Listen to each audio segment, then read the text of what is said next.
สบายดีทุกคนสบายดีพี่น้อง FC ทั้งฝั่งไทยนำเด้อสำหรับคำคืนนี้เนาะอายุนกับมีเรื่องเล่าร้อนๆเรื่องราวแปลกๆสิมาเล่าให้ทุกคนได้ฟังคือเก่าบวกกับบรรยากาศในคำคืนนี้เนาะอายุนได้มาถ่ายคลิปอยู่ให้อยู่หน้า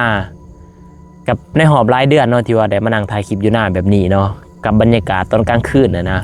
ปกติแล้วอายุนสิถ่ายคลิปช่วงเวลากลางเว้นเนาะ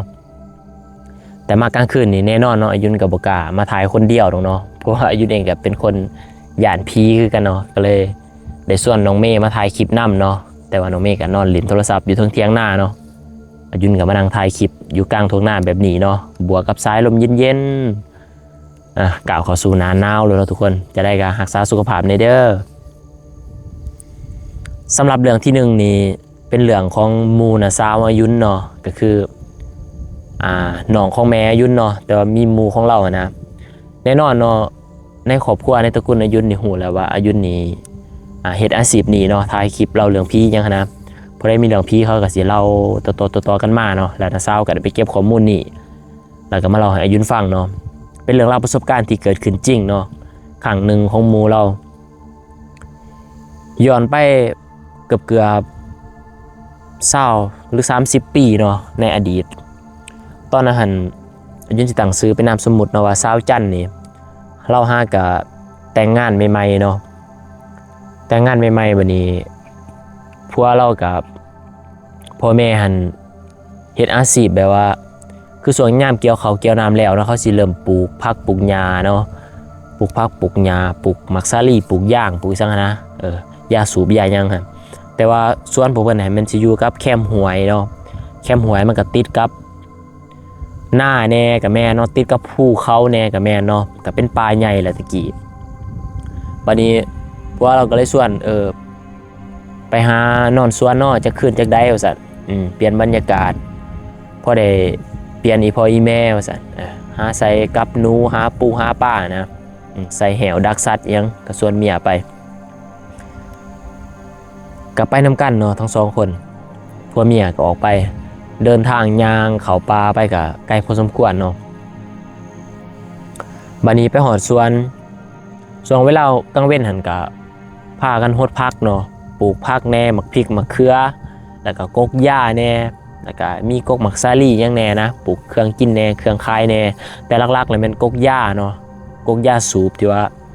เขาเก็บใบมันไปตากแห้งนะทุกคนพอได้อยู่ตามบ้านนอกชนบทกันน่าจะหูเนาะบัดนี้ก็เฮ็ดเวียกเฮ็ดหยังแล้วเนาะก็กินข้าวกินน้ำเนาะพวกเราก็เลยไปหากลางม่องเนาะไปหากลางม่องไปหาใส่กับดักนูอย่างนี้แหละเราก็อยู่สวนเนาะพวกบ่อยากให้ไปนำย่านงูเหี่ยวเกี่ยวคออย่างนี้แหละพวกก็ไปผู้เดียววันนี้เราก็ขึ้นไปนอนเนาะขึ้นไปนอนอยู่เที่ยงนั่นแหละแต่ว่าตอนนั้นไฟฟ้าก็บ่มีดอกเนาะมีแต่ไฟกระบองไฟตะเกียงไฟโคมมีอันเดียวกับพัวไปหากินนะเราเองก็มีแต่ไฟกระบองไฟตะเกียงแหละว่าอยู่ทั้งเฮือนเนาะโทรศัพท์ก็บ่มีลิ้นเราก็นอนคนเดียวแต่ว่าตอนอาหารเราก็ท้องแล้วได้ท้องอ่อนๆเนาะท้องประมาณ3 เดือนนี่แล้วว่ะแล้วก็นอนอยู่เที่ยงผู้เดียวเนาะนอนท่าพัวนะตอนหัวค่ำมันพัวถามว่าย่านบ่แล้วก็ว่าบ่ย่านเนาะเพื่อว่าบ่อยากให้พัวหันไปหากินแล้วต้องมาคิดเป็นห่วงเราอย่างเราหลายนะสิบ่มีสมาธิในการหาอยู่หากินเนาะก็เลยว่าบ่เป็นยังอยู่ได้ว่าซั่นแต่พอพัวไปแล้วเนาะบรรยากาศตะเวนตกวิดขอบฟ้าแล้วความมืดเข้ามาเยือนนี่บรรยากาศมันคนละอย่างเลยเนาะแห่งอยู่กลางสวนอยู่กลางป่ากลางดงแบบนั้นแห่งเป็นตะยานเนาะบัดนี้แล้วก็นอนเนาะพลิกซ้ายพลิกขวาแล้วนอนบ่หลับข้องท่าพัวมาเนาะคือเราปานได้ผัวสิมาบัดนี้ลมก็พัดลมก็มีลมแน่เนาะก็พัดกิ่งไม้ใบไม้ตกดังปกแปะปกแปะแล้วก็เสียงกอไผ่มันเสียดสีกันเวลาลมพัดนะมันก็ดังอีดเนาะอีดอัดอีดอัดแหละพอได้เคยยินกันอาจจะหูดีบัดนี้บรรยากาศอ้อมๆมันรู้สึกว่าย่านแล้วว่าบ่เคยเป็นมาก่อนแบบมันย่านเองบ่ฮู้ว่าเราคิดไปเองบ่แล้วว่าแต่ว่าเราย่านขนาดย่านจนถึงขั้นว่าปวดเหี่ยวบ่กล้าลงไปเหี่ยวอยากกินน้ำคอแห้งก็บ่กล้าลงไปกินน้ำทั้งที่ว่ามันก็บ่ได้ใกล้เนาะเราก็ย่านแล้วว่าเราคิดย่านท่องในใจว่าไปได้ผัวสิมาเนาะแล้วบัดนี้แล้วก็นอนไปนอนมาก็นอนบ่หลับดอก ครั้งหนึงได้ยินเสียงคนนี่ย่างมาเนาะยินเสียงคนย่างมาได้ยินเสียงตีนเหยียบกับกิ่งไม้ใบหญ้ามันก็ดังเนาะก็ดีใจและสื่นใจขึ้นมาคือว่าผัวของเจ้าของนี่มาแล้ว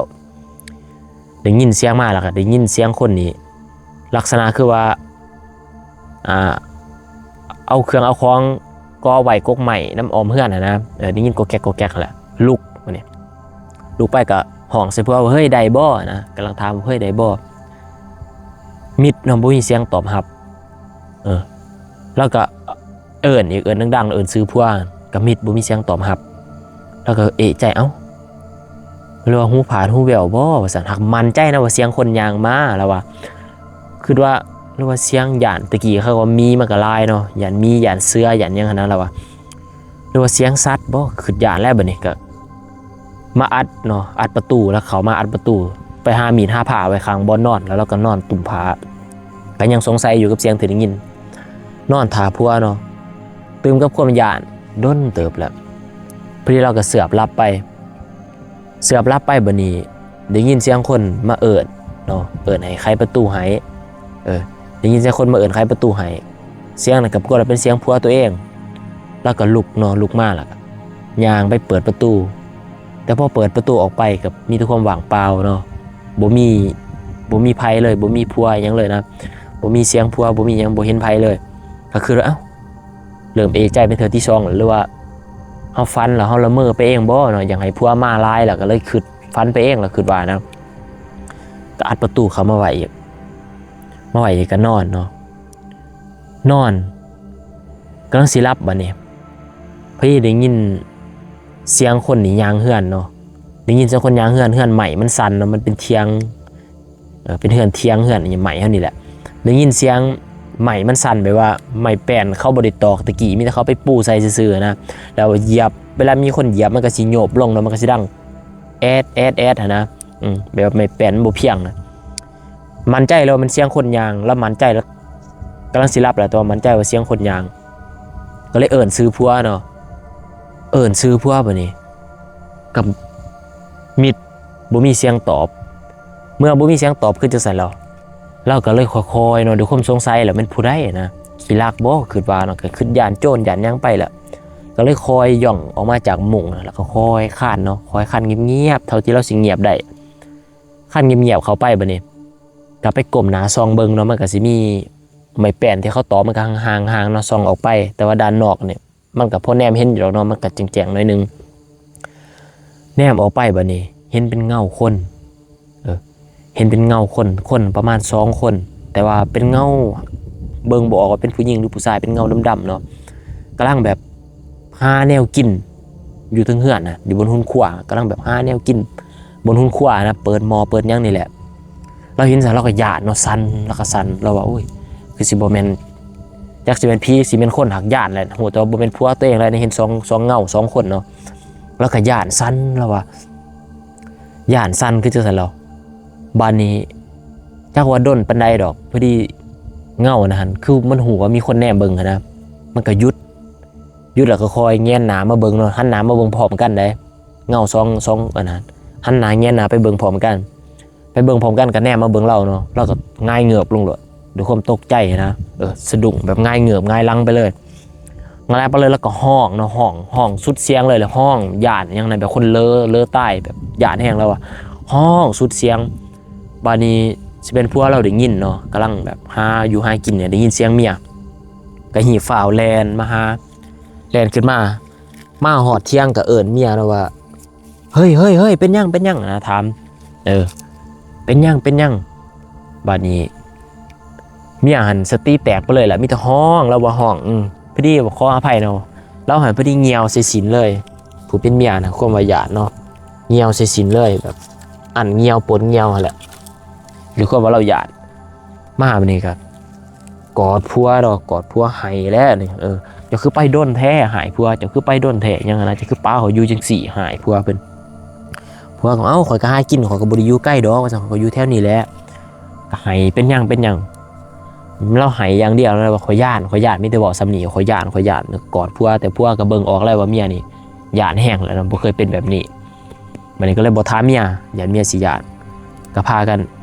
เขานอนเนาะล็อกประตูเฮือนประตูยังนี่เมียเพิ่นบอกว่าเอาคันไดขึ้นมาเอาคันไดขึ้นมาบ่กล้า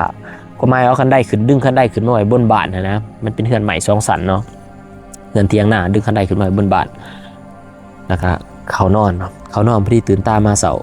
พวกก็ลุกแต่เสาไปยามแหวเนาะเมียก็ไปนำกันไปยามแหวไปยามมองไปยังนี่แหละก็พอได้อยู่ได้กินอยู่แล้วเนาะบัดนี้มาเมียก็ส่วนผัวเข้าบ้านหลังจากฮดพักฮดหยาเบิดล่ะส่วนผัวเขาเมื่อบาดวันนี้ก็ไปเล่าให้ผู้เป็น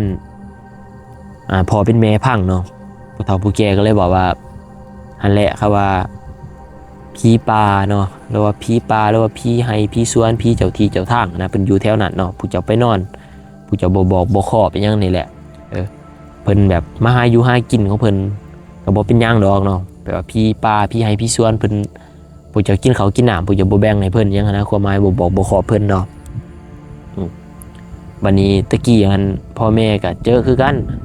เจอเรื่อยๆดอกถึกหลอกก็แก๊กๆหรือว่ามาเข้าฟันเนาะอย่าคิดนั่นอย่าคิดนี่แล้วว่าแล้วก็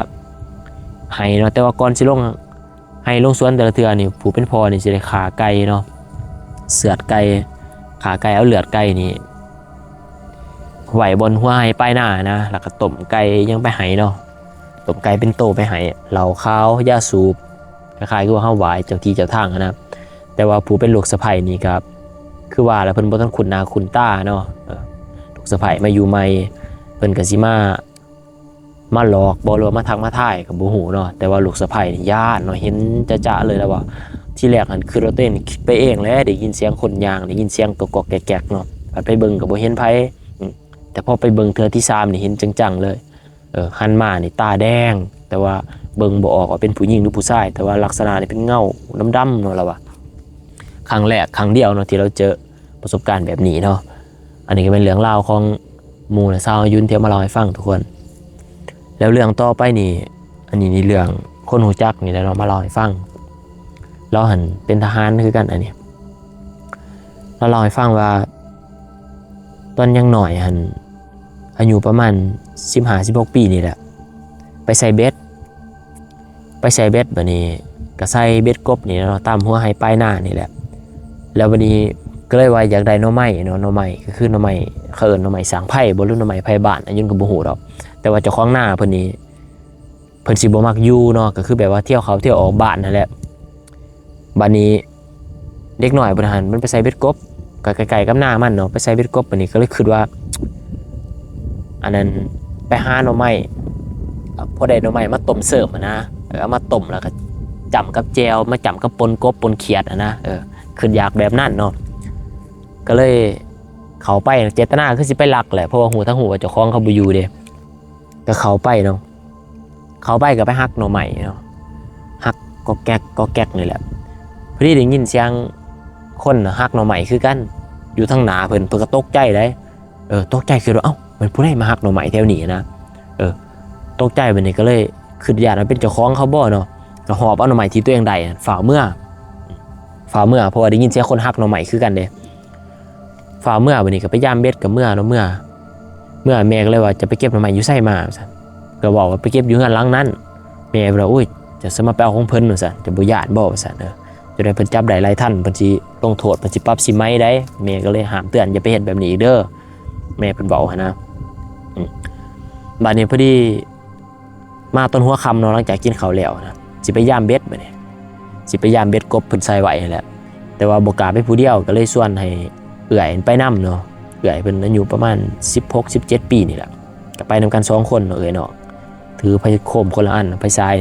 ย่างพยายามเบ็ดกบพยายามไปบัดนี้ย่ามก็ได้กบหลายพอสมควรแหละบัดนี้ค่าสิกลับมาเนาะค่าสิกลับมาเนี่ยมันต้องได้ผ่านหน้าที่ว่าผู้คนไปลักหน่อไม้เขาหันย่างมาบัดนี้พอดีได้ยินเสียงคนหักหน่อไม้อีกได้ยินเสียงคนหักหน่อไม้แบบเสียงดังเลยแบบแกะปอกๆนะแบบอายุนกับบ่สร้างเสียงเนาะบ่ได้เคยหักหน่อไม้กันนะจะหูดีเนาะเสียงหน่อไม้มันดังเป็นแนวใดนะได้ยินเสียงคนหักหน่อไม้ก็เลยส่องไฟไปใส่เนาะส่องไฟไปใส่ก็บ่เห็นหน่อยก็บ่เห็นส่องก็ไปใส่ในก้อนหน่อไม้บ่เห็นก็เลยคิดว่าคือสิมันนกนูยังมันมากินนี่แหละไปเมื่อว่าซั่นผู้เป็นเอื้อยบอกนะย่างว่าซั่น เอื้อยกันย่างน้ำหนาก่อนน้องก็ถือของย่างน้ำลังได้ยินอีกมื้อนี้ได้ยินเสียงคนหักหน่อไม้ผู้เป็นน้องก็เลยหยุดแล้วก็ส่องไฟฉายไปใส่ส่องไปซ้ายไปใส่บัดนี้เห็นคนเป็นผู้เฒ่าเนาะเป็นคนเฒ่าเลยแหละเป็นผู้หญิงมือนี่ถือหน่อไม้แล้วก็สีหน้าแบบลักษณะท่าทางคือบ่พอใจนะสีหน้ามาใส่พอตาน้องเห็นสันปั๊บมีแต่ย่านเนาะห้องขึ้นรถย่านพี่ล็อกก็สันพี่ล็อกปั๊บเอื้อยนี่จิ้วไปก่อนแล้วเอื้อยแล่นป้าซะก็แล่นถิ่มของกบของเขียดแล่นให้น้ำกลนเอื้อยเมื่อหอดเฮือนก็ไปเล่าสู่แม่ฟังเนาะแม่ก็ถามว่าเป็นจังได้ยินเสียงห้องโวยวายมานะสมาแล่นมาป้าน้องบ่จักแล้วสั่นเอื้อยว่าขอได้ยินเพิ่นว่าพี่รอขอกระแล่นเอื้อยบอกปันนี้เห็นน้องมาน้องก็ให้สะอึกสะอื่นขนาดให้แบบ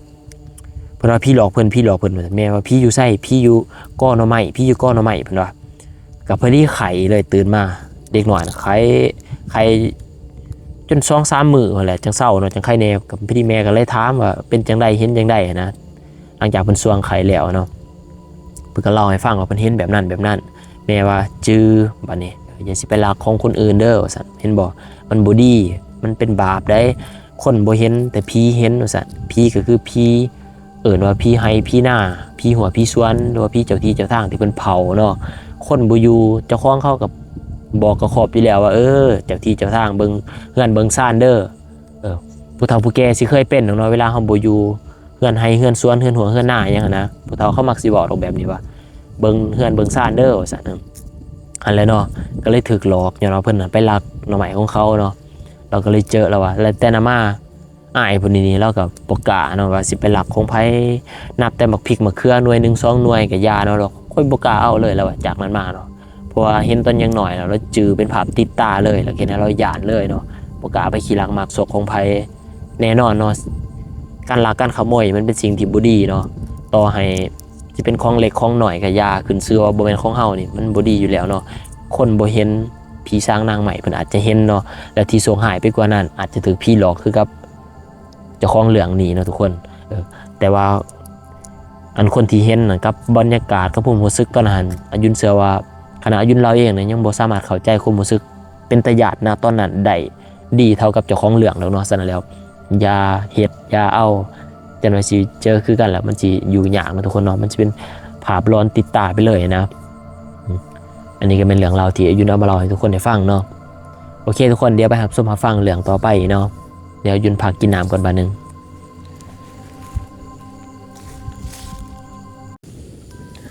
มาฟังเรื่องแปลกๆเรื่องบาปกรรมเรื่องนี้เป็นเรื่องของไอ้แก้วเนาะไอ้แก้วนี่เราอายุประมาณ30ปลายปีนี่แหละแต่ว่าคันคนเฮาเต็ม 100% นี่เราก็สิประมาณ70หรือว่า 80% นี่แหละแบบว่าเราเป็นคนค่อนข้างจะบ่เต็มเนาะคันบอกตามภาษาบ้านๆเฮานะเราเป็นคนบ่เต็มก็คือแบบเว้าซ่าความคิดก็ซ่าบ่ทันหมู่ทันคนหยังนะความคิดบ่ทันคนคือเขาตัวเราไปเฮ็ดเวียกกรรมกรเนาะก็ถูกเอาเปรียบเฮ็ดเวียกนี่ก็เฮ็ดเวียกหลายกว่าหมู่ถูกตะหมู่หลอกใส่นั่นใส่นี่เนาะแต่ว่าได้เงินก็ได้เงินน้อยกว่าหมู่ได้เงินน้อยกว่าหมู่ในกลุ่มในแก๊งนะแต่คนอื่นหันเฮ็ดเวียกน้อยกว่าเราแต่เราเฮ็ดเวียกหลายกว่าคนอื่นแล้วก็ได้เงินน้อยกว่าคนอื่นก็เป็นประมาณนั่นแหละวันนี้แม่เราหันก็เลยแบบบ่อยากให้ลูกไปเนาะแล้วไทบ้านก็บ่อยากให้ไปแบบเขาอีต้นนะเฮ็ดเวียกเฮ็ดแท้เฮ็ดว่าตากแดดอีหยังนี่แหละทุกกลุ่มหมู่นะหังได้เงินน้อยกว่าหมู่ย้อนหมู่เอาเปรียบเนาะเขาก็เลยบ่อยากให้เราไปใช้บัดนี้อยู่นำบ้านเวลาเขามีเวียกเนาะตัวอย่างว่าขึ้นไปตัดกกไม้ก็สิไอ้แก้วแล้วไปตัดเนาะถึงเราสิเฮ็ดเวียกลาซ่าก็ยาแต่ว่าเขาอยากให้เรามีเวียกเฮ็ดให้มีรายได้นะเพราะครอบครัวเราทุกข์ยากเด้หน้าสิเฮ็ดก็บ่มีเนาะได้แต่หาเงินซื้อข้าวกินไปวันๆกับแม่เรานะแม่เราก็ปลูกผักขายเก็บผักหักหน่อหาหน่อไม้ขุดกบขุดเขียดขุดจิรอจิน่ายตามฤดูกาลนั่นแหละหาไปขายแหลกข้าวแหลกน้ำกินเนาะ2 แม่ลูกเวลาคนอยากให้ไปทางหญ้าเนาะไปคนใหม่ซั่นก็สิหาไอ้แก้วนี่ละไปผู้เขาอีต้นเนาะชาวบ้านอีต้นอินดูสงสารนะก็หาเวียกเราเฮ็ดอยู่ตลอดอยู่ดอกแต่บางคนก็เอาเปรียบเราเนาะให้เราเฮ็ดเวียกงานหนักๆแต่ว่าให้ค่าจ้างนี่บ่สมกับเหงื่อแห้งที่เราเสียไปนะเอาเปรียบเราเนาะก็หนีบ่ได้เนาะคนพวกนี้มาในท่าที่แบบว่าอยากช่วยเหลือแต่ที่จริงก็เอาเปรียบเนาะก็มีหลายคน แล้วไอ้แก้วเนี่ยเราหันเป็นคนบ่ย่านเนาะแล้วอาจจะย่านคือกันแหละอายุนคิดว่าแต่ว่าเราหันดูความทุกข์ยากเนาะการที่ว่าเฮาอดบ่มีหยังสิกินนี่มันเป็นตาย่านกลัวเนาะความจนมันเป็นตาย่านกลัวนะเราหันมักสิไปหาแล่นหางูสิงเนาะอยู่ตามป่าสาไปหายิงนกยิงหยังหั่นนะเขาว่าจะบ่ย่านบ่แก้วเขาจะไปจังซั่นแล้วก็หัวเนาะแล้วบ่ย่านแล้วว่าบอกซะๆเขาบ่ย่านแล้วว่าเราไปหาแล่นนี่ถือว่าม่านตลอดเนาะกับมาเราหั่นไปหาแล่นในป่าสาได้มาแต่ว่าคนแถวบ้านหั่นผู้เขาหูเขาก็บ่กล้ากินดอกเนาะเขาเมื่อคนเขาก็ซื้อไปปล่อยนะอีต้นเนาะอีต้นแล่นน่ะอีต้นเหล้านะอยากซวยทั้งเหล้าเลยอยากซวยทั้งแล่นซื้อไทยชีวิตเอาสัตว์ไว้บางคนก็ซื้อซวยบางคนก็พวกขี้เหล้าจังเขาก็เอาเปรียบเหล้าเนาะตัวอย่างว่าโตละแสนเขาก็ต่อเหล้าโต50สมมุติว่านะเขาก็ไปอบกินไปต้มกินแกมเหล้าเนาะเขาก็สั่งเราไปหาแบบนี้อยู่ตลอดเนาะเราก็ไปหาแล่นตามป่าสาแหละบางเทื่อก็ได้งูสิงบางเทื่อก็ได้แล่นได้งูเห่าก็เคยได้งูจงอางก็เคยเนาะเราจับเนาะว่าแต่เขาสั่งนะเราเฮ็ดเบิดว่าแต่ได้เงินบัดนี้มีอายคนหนึ่งเนาะอยู่ในบ้านนะแบบว่าบ่มักเราเพิ่นให้เป็นคนขี้ขลาดเป็นคนขี้ขลาดเนาะซื้ออันนี้ใส่ซื้อนามสมมุติว่าซื้อคำเพิ่นเป็นคนขี้ขลาดเขามักสิเปรียบเทียบใส่เพิ่นนะก็คือพ่อแม่อ้ายน้องแล้วหมู่ครูมักสิเปรียบเทียบว่าหันมึงไปกินขี้บักแก้วหันอันนี้เฮียนที่เจ้าเฮียนก็จบความคิดหน้าที่การงานก็คือจะเป็นคนสมบูรณ์แบบนะมันเป็นคนแบบว่าเสียองค์ค่าเป็นคนบ่เต็มมันก็ยังจักหาเงินเลี้ยงแม่หาเงินเลี้ยงปากเลี้ยงท้องเจ้าหันนอนแล้วก็กินเอาเปรียบเอื้อยน้องเอาเปรียบพ่อแม่เขาก็บอกอะไรเพิ่นไปกินขี้กินขี้ไอ้แก้วนะเพิ่นก็เลยสั่งไอ้แก้วเนาะแต่ว่าอายเพิ่นนี่เพิ่นหันหลังๆมาพอดีเพิ่นก็เข้าทหารเนาะเข้าทหารบัดนี้ก็อยู่มาหลายปีแล้วพอดีช่วงนึงหันจะเป็นหัวหน้าเพิ่นอยากกินแล่น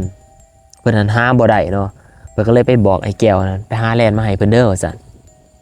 ไปหาแล่นมาให้เพิ่นเด้อไอ้แก้วเราก็ว่าบ่แล้วว่ะแนวเราเคยหามาให้เพิ่นตลอดเนาะเคยหาสัตว์หาหยังมาขายเพิ่นมักสิเอาเปรียบเราเด้มักสิซื้อในราคาที่ถูกแล้วชาวบ้านก็บอกว่าอย่าไปขายให้บักค่ำเด้อแก้วเด้อซั่นจื้อไว้มีหยังก็อย่าไปขายให้บักค่ำบักค่ำมันตัวเจ้าบักค่ำมันเอาเปรียบเจ้าจื้อบ่มันเฮ็ดแนวนั้นแนวนี้กับเจ้านะไอ้แก้วก็เลยฟังใจเลยว่าบ่ขายให้เพิ่นสิใส่ซังแล้วก็บ่ไปบ่มานะบัดนี้เพิ่นก็เลยว่ามึงบ่ไปก็อย่ากูสิไปหาเองบัดนี้เพิ่นก็พายปืนเนาะเขาไปหาตามปราสาทไปหาแล่นหาหยังเพราะว่าแล่นมันสิหลายเด้แล่นนี่คันบางทีคนไทยบ่เข้าใจเนาะก็คือแบบคล้ายๆคือกับตะขาบเนาะหรือว่าตัวเหี้ยเนาะอันนี้ขออภัยที่ว่าบ่สุภาพแต่ว่ามันสิโตน้อยกว่าเนาะตัวแล่นนะบัดนี้เพิ่นก็ไปหาคนซื้อคำนี่ไปหาพายปืนไปหายิงแล่นแถวปราสาทก็มื้อนั้นเพิ่นก็ได้เนาะได้แล่นมาโตนึงได้มาน่ะเพิ่นก็ไปฝากหัวหน้าเพิ่นที่ว่าเขาอยากกินแล่นนั่นแหละแต่เพิ่นบ่บอกเลยว่าเอามาแต่ปราสาทเนาะอย่างเขาสิบ่กินเด้เพิ่นก็ไปได้แล่นมาพอดีตกมากลางคืนตกมากลางคืนเพิ่นว่าเพิ่นเริ่มปวดต้นปวดโตเนาะแบบสิไข้สิหนาวนี่แหละบอกไอ้น้องไปอยู่ในข่ายนำกันหั่นเขาก็เลยไปซื้อยามาให้เพิ่นกินเพิ่นก็นอนเนาะนอนอยู่ในข่ายแหละมันก็เป็นห้องพักของชายโสดเนาะไอ้น้องทหารเพิ่นนอนมานี่ครั้งนึงหั่นสิแม่นเพิ่นถือพี่อ้ำเพิ่นว่าแบบว่าเพิ่นเย็นอยู่ซื่อก็เย็นมาแต่ปลายตีนทั้งที่ว่าบ่ได้เปิดพัดลมได้รู้สึกเย็นมาแต่ปลายตีนพุ่นแหละทั้งที่เพิ่นหั่นตุ่มผ้าห่มแล้วเย็นอยู่ปลายตีนคือมีคนเอาน้ำก่อนนี่มาถูมาท่าใส่ปลายตีนนะเย็นแต่ปลายตีนขึ้นมาพุ่นน่ะลามมาจนทั่วโตบัดนี้เพิ่นสิห้องให้คนมาช่วยห้องให้คนมาเบิ่งเพิ่นน่ะก็ห้องบ่ได้ห้องบ่ออกแบบบ่มีเสียงห้องนะโตนี่เย็นพุ่นน่ะเพิ่นเห็นหั่นจักสิว่าโตแล่นจักสิว่าโตอีหยังพุ่นน่ะแต่เบิ่งจังนึงคือโตแล่นมันไต่ตามคือแบบว่าความหมายว่าคือเพิ่นนอนง่ายหนาสินะนอนง่ายหนาขึ้นไปสิอยู่บนทึงคือประเทศเป็นโตแล่นนี่มันแล่นอยู่ทึงคือหั่นแต่ว่าโตแล่นน่ะโตใหญ่โตแล่นโตใหญ่โตดำๆโตใหญ่โตดำมันแล่นทึงคือแล่นแล้วมันกระโดดลงมาสิเพิ่นแล่นกระโดดลงมาสิเพิ่นห้องบ่ได้เพิ่นห้องสุดเสียงเลยห้องสุดเสียงจะว่าเสียงเพิ่นหลุดออกมาคนก็เลยแล่นมาเบิ่งเพิ่นว่าเป็นหยังเพิ่นว่าแล่นสิกัดข่อยเพิ่นบอกนะแล่นสิกัดข่อยเขาว่าแล่นอยู่ไสเขาว่าสิมี แล่นอยู่ใส่สิมีเพิ่นจะเบิ่งรถแล่นมันสิกัดข่อยจะเปิดไฟเบิ่งรถเพิ่นว่าเขาก็เปิดไฟหาก็บ่เห็นคือจังซั่นแล้วบัดนี้พอดีเพิ่นก็ไข้เนาะไข้เพิ่นป่วยไข้หนักขนาดพอดีเขาเลยถามว่าเจ้าไข้แนวนี้จะกินยาบ่สวงบ่เซาสิอันนั้นไปเบิ่งบ่เขาว่าโทรให้พ่อให้แม่เจ้าทางบ้านทางยังให้เขาเบิ่งให้ตีไปดูหมอให้หยังหันนะเพิ่นจะว่าโทรไปเล่าให้แม่เพิ่นฟังเนาะพอดีแม่เพิ่นก็ถามว่าถามที่ไปที่มานะเพิ่นจะว่าวังช่วงหลายมื้อก่อนเพิ่นไปหาแล่นอยู่ในป่าช้าเพิ่นว่าแล้วเพิ่นไปให้หัวหน้าเพิ่นหลังจากนั้นมาเพิ่นก็เป็นไข้เลยเพิ่นว่าบัดนี้แม่ก็ไปเบิ่งให้เนาะแม่ก็เลยว่าผีอยู่ป่าช้าหั่นมันบ่พอใจเนาะเพิ่นหันเขาไปหาแล่นในป่าช้าเพิ่นบ่จักดาวบ่จักปล่อยเนาะเพิ่นว่าเข้าไปด้วยความอิสาริทยานะเพิ่นว่าเป็นสร้างมันคือหาอยากหาเย็นอันแรกเนี่ยเพิ่นว่าบักแก้วนี่มันคนบ่เต็มมันก็ยังหาได้เพิ่นว่าแบบเพิ่นงุนงิดนะเพิ่นบ่นเพิ่นเว้าผู้เดียวเพิ่นนะบักแก้วมันคนบ่เต็มมันยังหาได้มันยังข่อยหาสิบ่ได้คือมันบ่เพิ่นเว้านะจมแบบเพิ่นหาแล่นบ่ได้แล้วเพิ่นจมเพิ่นอยากหายนะบัดนี้ผีป่าษาเนาะบ่พอใจเนาะบ่พอใจบัดนี้เขาก็เลยสิแม่นเอาแล่นหรือว่าแล่นผีแล่นหยังบ่ให้เพิ่นนะเอาแล่นให้เฮ็ดให้เพิ่นเห็นเฮ็ดให้เพิ่นได้ว่าซั่นซะแล้วมันก็นำเพิ่นมามันก็นำอยู่ในตัวแล่นแล้วมันก็นำเพิ่นมาเลยเนาะแล้วมันก็มาหลอกมาเฮ็ดเพิ่นมาเฮ็ดมาต้องเพิ่นให้เพิ่นไข่นะมาสั่งมาสอนเพิ่นแล้วความหมายแนวคนบ่ดีเนาะคนบ่ดีคนจิตใจบ่ดีเจ้าไปด่าไปปล่อยเจ้ามีความอิสาริทยาแล้วไปเปรียบเทียบคนอื่นหยังนะมักเอาเปรียบคนอื่นแถมยังไปด่าไปปล่อยความหมายว่าเพิ่นบ่พอใจให้เพิ่นก็บ่ให้เขาบอกว่าคือไอ้แก้วไปหานี่เป็นหยังเป็นจังได๋แล่นเนาะเพิ่นได้มือละโต2โตเพิ่นได้เพราะว่าคนเฮานี่คันเฮาเป็นคนดีเนาะพี่นี่ก็อีต้นบ่แม่นแต่ว่าคนอีต้นได้คนเห็นนี่คนก็อีต้นเนาะถึงจะสิทุกข์สิยากจะบ่ขี้รักมักศกจะเป็นคนดีคนเห็นคนก็อีต้นเอ็นดูสงสารเจ้าเข้าป่าไปหาอยู่หากินพี่ป่าพี่ดงพี่ประสาเห็นเพิ่นก็เอ็นดูสงสารเนาะเพิ่นก็โปรดเมตตาเจ้าคือกันเนาะอันนี้ผู้เฒ่าผู้แก่เขาบอกนะเห็นบ่จังว่าไอ้แก้วนั้นได้หลังจากนั้นมาเพิ่นจึงเชื่อได้ว่าเป็นผีอยู่ภาษานำเพิ่นมาเนี่ยเพิ่นไปบอกเจ้าบ่ดีแหละเพิ่นบอกร้ายแหละบอกในภาษานะแล้วตอนนั้นมาเพิ่นก็เฮ็ดเสียขอเสียเข็นเนาะอาบน้ำรดน้ำมนต์จังว่าเพิ่นสวงเพิ่นเศร้าแล้วเพิ่นจึงเชื่อว่าตัวเป็นเห็นตัวแล่นบางใหญ่โดนมาใส่เพิ่นน่ะเป็นผีมันมาหลอกเพิ่นเนาะผีมันมาเฮ็ดให้เพิ่นเจ็บเพิ่นไข้แล้วเพิ่นก็ย้านเลยตอนนั้นมาบัดนี้ไอ้แก้วหั่นก็บ่แม่นว่าเราสิดีก็ส่วนดีเนาะอกตัญญูส่วนอกตัญญูแต่ว่าหลายปีมาแล้วก็ป่วยคือกันเราป่วยแบบเราไปบ่ได้เนาะป่วยแบบแขนขาลอยไปบ่ได้สิลุกไปขออภัยว่าไปขี่ไปเหี่ยวแล้วสิตูดไปนะแบบแขนขามันยกบ่ขึ้นตูดไปคานไปแบบแล่นนี่แหละครับว่าแล้วตูดไปคานไปแบบแล่นนี่จนบาดเบิดเฮือนก็เฮือนใหม่เนาะตูดไปยามแม่เราบ่อยู่แม่เราไปหาเงินไปหาอยู่หากินมาเลี้ยงเรานะ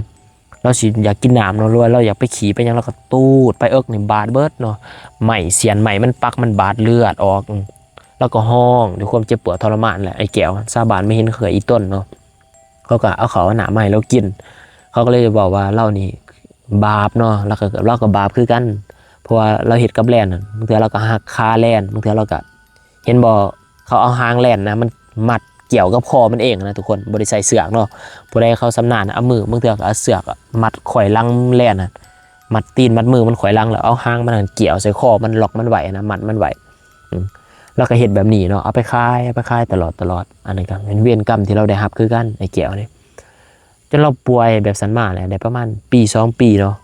แล้วเราก็ได้เสียชีวิตไอ้แก้วเนาะเราก็ได้ตายเนาะตายแต่ว่าปัจจุบันนี้แม่เราก็เสียวังประมาณ4-5 ปีหลังนี่แหละเนาะแม่เราก็เสียอยู่โรคไวรัสลานี่แหละอันนี้ก็เป็นเรื่องของไอ้แก้วเนาะทุกคนเรื่องเล่าแปลกๆอีกเรื่องนึงเนาะหรือว่าเรื่องเกี่ยวกับบาปบุญคุณโทษเนาะที่อายุนำมาเล่าให้ฟังทุกคนเรื่องเล่าก็สิมีสำนีเด้อทุกคนคิดให้ได้ก็คอมเมนต์แลกเปลี่ยนกันได้เนาะทุกคนมื้อนี้ก็สิเอาไว้สำนีก่อนเนาะอายุนก็รู้สึกว่าเริ่มหนาวแล้วก็เริ่มย้านแล้วเนาะมันก็เริ่มดึกละ